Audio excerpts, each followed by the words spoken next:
berada. Untuk saat ini yang sedang butuh konsultasi, ya itu bisa langsung mengirimkan pertanyaannya di 0852 1414 2314. Berbicara tentang tema kita pada hari ini, bulan Ramadan adalah bulan yang tepat untuk memperbaiki diri. Nah, ini ada satu pertanyaan Ustadz dari seorang wanita. Bismillah, Assalamualaikum Ustadz. Saya wanita umur 28 tahun, telah menikah dan alhamdulillah memiliki 2 orang anak laki-laki.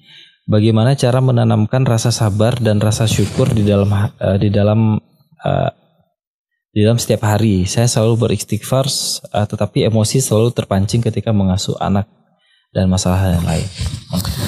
Baik, para hadirin dan hadirat, dan kepada saudari yang bertanya, memiliki keturunan adalah sebuah nikmat yang sangat besar.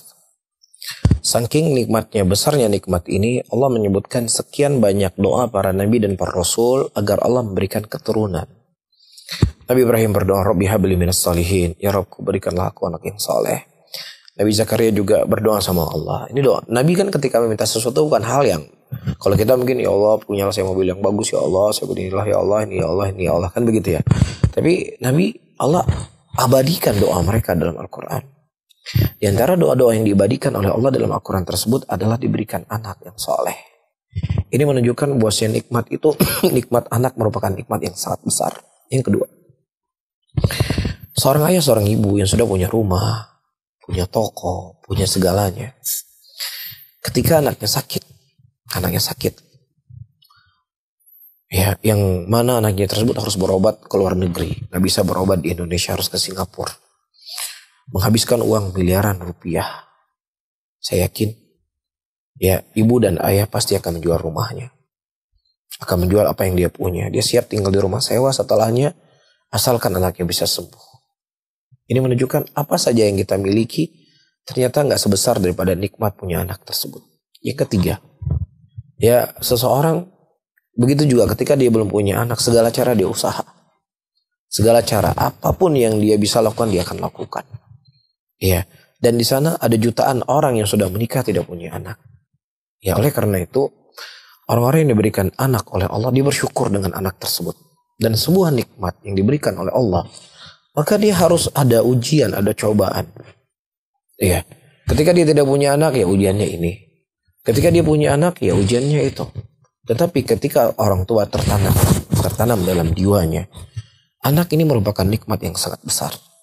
Ketika mendidik dia akan mendapatkan pahala yang besar pula. Yang dengannya akan dicatat, akan menambah timbangan amalan kelak di yaumul qiyamah. Sehingga mudah-mudahan ini menjadi sebab Allah Subhanahu wa Ta'ala akan memberikan kesabaran untuk dirinya. Itu satu hal yang selanjutnya. Dia seemosi apapun dengan anak, dia jangan sampai mengucapkan sesuatu yang jelek kepada anaknya. Karena terkadang itu ucapan orang tua itu bagian doa. Jadi kalau anaknya bandel, anaknya sulit untuk diatur, terus ibunya juga setiap hari ngomong, "Siapa aku pikir kak kereta uta logo kak."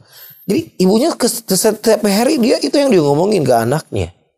Jadi gimana anaknya mau berubah? Setiap hari didoakan, setiap hari dia mengucapkan kalimat-kalimat yang anaknya itu semakin rusak, semakin jauh.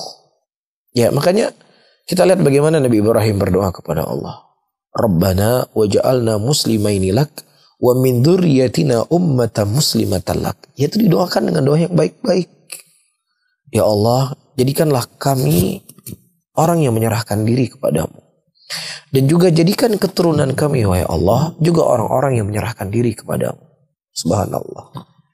Ya, orang tua ini yang harus dikedepankan, seemosi apapun. Ya, kita juga pernah kecil.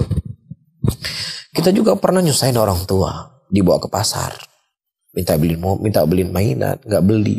Mungkin orang tua kita nggak punya uang waktu itu. Kita akhirnya berguling-guling di pasar. Ini kan kita lakukan dulu kepada orang tua kita. Kita melihat orang tua kita begitu sabar mendidik kita, sabar. Terkadang dia menahan malu. Dia ingin beli untuk anaknya, tapi mungkin dia nggak punya uang. Atau dia punya uang, tapi dia takut kalau dibeli mainan tersebut anaknya bisa rusak. Tapi orang tua kita sabar. Nah, ini juga kita seharusnya harus berpikir bagaimana orang tua saya bisa bersabar. Itu juga harus saya tanamkan dalam diri. Saya juga harus bisa bersabar dengan anak-anak saya. Yang paling terpenting bagaimana dia mendoakan kebaikan. Yang namanya anak-anak ya pasti hal yang dialami oleh seperti ibu yang bertanya, pasti dia akan mengalami hal demikian. Disitulah dia harus menahan emosinya. Apalagi di bulan Ramadan seperti ini, dia menahan emosinya. Kalaupun seandainya dia memarahi atau memukul, itu marahi yang sifatnya adalah mendidik. Memukul dengan sifatnya mendidik. Ya, bukan memarahi dengan kalimat-kalimat yang kotor. Yang tentunya ini akan memberikan pelajaran kepada anaknya sendiri. Ya akhirnya dia kalau marah juga akan mengeluarkan kalimat apa yang didengarkan oleh ibunya. Jadi kita sendiri yang membuat anak kita itu jadi jelek. Nah, Allah.